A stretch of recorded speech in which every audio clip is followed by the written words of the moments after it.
before he was Diddy. And I knew him for a long time. When I first became champ, I knew him. Puff was the biggest guy in the world. You know, you couldn't even get in this party. So the way I would get in this party is I show up with a camera. Yo, Fox and I came. What? Puff sitting there. So it's kind of, I'm like, damn, it's crazy, man. Huh? So what I did was, I would show up to the party in my little town car. This town, you know, I grabbed me a town car so I could skirt. Puff the SUVs and the Bentleys, the whole night. He get out. I get out too with a camera, the big Canon. Like, yo, Puff, I should document this. Yo, what's up, Playboy? what you talking about? I said, no, I should get this, man. The diddler. For the whole night.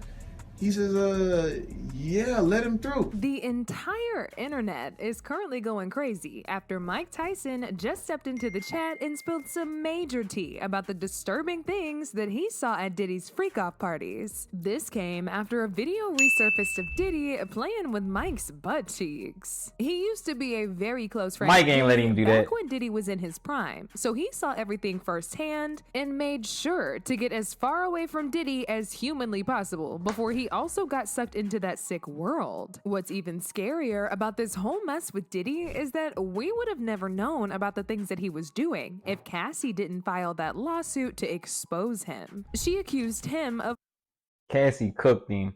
And honestly, I want to see what's going to happen with Jamie Foxx because growing up over the years, Jamie Foxx was, after Diddy, Jamie Foxx was known for throwing all of the parties that you couldn't get into. So we're going to see how that play out. But I want to, repeatedly essaying her during the course of their 10-year relationship and making her go on adult websites specifically to scout for black male models so they would sleep with her while he recorded and touched himself. For diddler. some reason, he got a lot of pleasure from seeing Cassie getting pounded by other black men. Cassie claimed she used to be high on substances so she could dissociate herself while these men did these things. Good The lawsuit Lord. also detailed the time that Diddy forced himself into Cassie's apartment after they had dinner together and essayed her while she repeatedly said no and tried to push him away. She said he used to do stuff like this to her every single day, but everybody who animal. witnessed it would remain quiet because they were scared of him. All these incidents led to her occasional memory loss, which she still suffers with today. Diddy settled the entire lawsuit just 24 hours after it was filed in the hopes of stopping it from escalating any further. But little did he know, the damage was already done. The whole situation encouraged more of his victims to come out, and they all accused him of similar things. He's got a pattern of constantly mistreating people and throwing money at them to make them shut up about it. But as I said before, this just didn't work out because a lot more of his victims have come out to file their own lawsuits, with one of them being just 17 years old at the time of the essay. While all this was going down, a lot of people were speculating that it wasn't going to be long before his male victims also came out, because for years now there's been speculations about Diddy also essaying men, including him touching Justin Bieber and Usher while they were still teenagers. Whoa, Justin Bieber. I'm hoping not, but I mean, we talked about it a little bit last time. We get into the bottom of it further and further. And the wild part about this is we haven't even hit the pre-trial yet. You get what I'm saying? And like this joint is just blowing up. It just keeps snowballing and getting bigger and bigger. So, you know, we're gonna just keep following, but this is crazy. New York City. And I lived with Sean Puffy Combs for a year. That's the crazy thing. Now, That's that was Usher. Harry Reid's idea, right? We're sending you New over York to something City. called Puffy Flavor Camp. There you Puffy go. Flavor Learn Camp. some- Camp. Yeah, Flavor that's what it Camp. was called. Flavor And Camp. you're going to go to Puff Daddy's. He's going In to the 90s, do you understand what that's like? Puffy's place was like just filled with chicks and like nonstop, right? No, not really. I Come mean, on. but hey, it was curious. I got a chance to see some things. Hold up, bro. Howard Stern started off the question with Puffy's crib was just full of chicks everywhere. Usher corrects him by saying, not really, but it was curious. What the fuck does that mean, bro? What is it was curious? What is a curious, how does it be curious? What? Oh, man. Yeah, but you were 13. What were you seeing? I went there to see the lifestyle, Right. And I saw it, and it was, but I don't know if I could indulge and understand what I was even looking at. It was pretty wild. It was And your parents were Mary J. okay? Blige. They didn't know nothing about this. Oh. I was having a good time. You know what I mean? Does he have you doing any chores? Are you doing dishes at all? I mean, to keep you humble somewhat, or are you just like, can you stay up till 4 in the morning with them and party? I mean, I could. I actually stayed up longer than them. Puff and Usher did have a situation. And that situation led Usher to the It's hospital. Gene Dill. Now, I let Usher explain that to y'all. I let Usher tell that story. Let Usher mama explain that to you. Dang. And the hospital was in Scarsdale, New York. That's Diddy Well, old it bodyguard. looks like people So, and I was thinking about this last night, chat, and drop some comments down below if y'all peeping this too. Gene Dill for the last maybe 8 years has been destroying Diddy. He's been doing it nonstop. But this is the thing that really been making me look at it a lot different. Diddy is a billionaire. A billionaire. I'm sorry, Gene Dill been doing it for like the last 5 years. Diddy's a billionaire. If you slander somebody's name on the internet, you getting sued, bro. Especially if those videos got hundreds of thousands of views like Gene Dill's does. Gene Dill been slandering him and saying these things are facts for years. He's never been stopped, never been talked about being stopped, never been talking about how he got hit with papers to stop, which is insane, and it's very telling. Because I bet if any rapper in the game right now were to just sit there and say a bunch of lies about Diddy, he's going to sue them. All of them will. How come Gene Dill was never sued? And how come he's still talking? Insanity.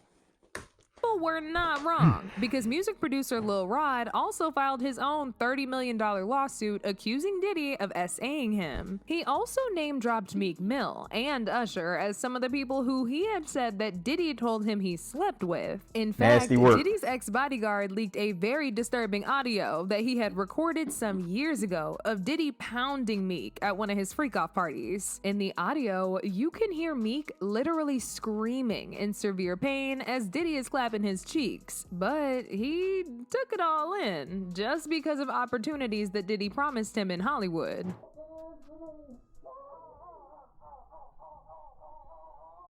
The cannabis industry is exploding nationwide, and that's why I created the Master Mentors Live educational platform to The opportunities that Diddy promised him in Hollywood.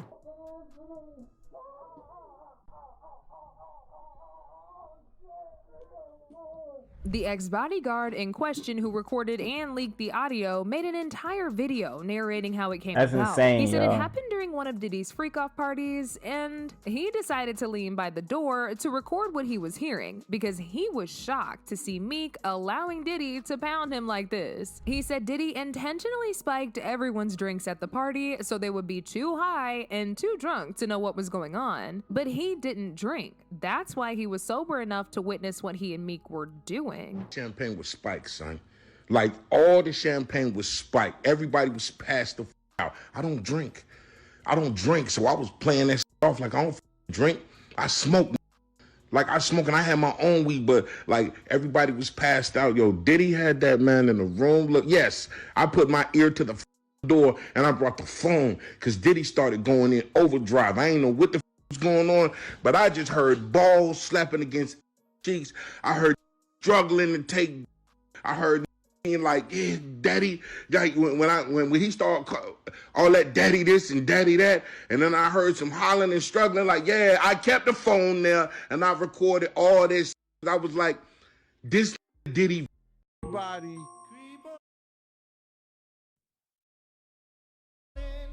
kind of like this Diddy Body. Kind of knew back in the day that Meek Mills and Puff was a little too friendly. Anytime two rappers or two people in the industry come dressed up alike on more than one occasion. Now at this point, I'm convinced there ain't a single human being in this industry that's halfway decent. Like, they all got these skeletons in their closet that they spend millions of dollars to make sure we don't know about. And just when we thought And this where it be coming in when you feel like these dudes be selling these souls, man. Because like if you giving up body parts and if you giving up, you know, pieces of your integrity to get on and make moves in the game, like it's real devilish. It's real otherworldly, man. That's crazy. Things couldn't get no messier than this. Mike Tyson got dragged into this whole conversation after a video of Diddy playing with his booty went viral. Now, it all started when 50 Cent decided to be messy by reposting an old video of Diddy playing with Mike's butt in an inappropriate way. The video was already making its round on social media, but 50 made it go viral when he posted it on his page and captioned it, "Haha, look at Mike. Oh no, you're not gonna touch my ass, buddy, LOL." In the video, Mike Why and he Diddy moved were his sitting hand next like to that? each other on a couch just before the interview. Mike cuts said, to a "No, commercial bro." break. Mike can be seen lifting Diddy's hand away from his cheeks and placing it on Diddy's lap. It turns out Diddy was fondling it, and Mike was not feeling it. After Mike took his hands off, you could see how visibly angry and embarrassed that Diddy was. People definitely had a lot to say about this, like this person who said, "Love how his smile was wiped out instantly. He understood that if he kept it going, Mike would introduce him to his right fist." Another person said, "You've got to tell him no." Caught in 4K, you can feel the embarrassment on Diddy's face. After all that started going viral, people began to do some digging. And crazy. That's when they found out that Mike had actually been spilling some major tea about Diddy's industry parties for quite some time. But nobody clocked it because we don't know how connected he was to Diddy. So during an interview on the PBS podcast a couple months ago, Mike revealed that he and Diddy actually go way back, and he actually knew who Diddy was before he was even famous. No, just I knew him for a long time. Got it. And with you, he was chill. He was good. He was Awesome guy. Yeah. I knew him before he was Diddy. Yeah, I knew him for a long time. When I first became champ, I knew him. My guy, Mike. So, considering how long they've known each other, it means Mike definitely saw Diddy slowly rise to fame, and he got to participate in a lot of the parties that Diddy threw. In fact, Mike confirmed this himself when he said that Diddy used to throw these big parties that a lot of high-profile people would attend and do all kinds of things. He used to have crates when he used to have my after parties and stuff. Also when they were throwing parties. I remember This him. is when he was the CEO founder of Bad Boy. No, with I don't Big think Hit. he was Bad Boy yet. No, he wasn't him. Damon Dash and all those guys. They weren't on yet. There was even a part in the interview when the host, Bet David, said, "So many people in music and Hollywood feared this guy Diddy, as if he's untouchable," to which Mike Tyson interjected to say, "Oh, sugar daddy." It's almost as if Mike was holding back, but really wanted to say something. He just didn't want all the smoke that was coming his way with whatever he had to say. But it definitely won't be long before everything else comes out, because Diddy's home recently got raided by the feds for evidence. And word on the street is they are not going to stop looking into Diddy until they've gathered enough physical evidence to throw that man in jail. But now I want to know your thoughts. So look at it, y'all. We're gonna stay up to date with this Diddy situation, and also like in the comments, at this big point, do y'all think Diddy's guilty? Do you think he's innocent? Y'all still on the ropes? Like, man, listen, just wait for the trial. Because you know we waiting for the trial on this side, but it's just a mountain of evidence that's starting to look crazy. But also when I came to the conclusion about Gene Deal, I ain't gonna hold you, y'all. I thought it was damning. And how about what do y'all think about my conclusion with Gene Deal? Like a lot of people have been talking about different parts of the situation, but nobody's really pointing to how Gene Deal was his bodyguard, and like for the last 5 years he's been slandering this billionaire. And the billionaire has never stopped him from doing it. He hasn't stopped the art of dialogue. He hasn't stopped anybody from putting these videos out. And this is a billionaire. You get what I'm saying? You can't even sneeze at Cardi B without her suing you. This is Diddy the billionaire, and he still ain't stopped Gene Deal. So drop a comment. What do y'all think that means, man? Because I think it's interesting and damning. No Diddy parties for me, y'all. All right, this what's up, G, y'all. I'm out. Catch me on the next episode. Keeping up with the Diddler, y'all.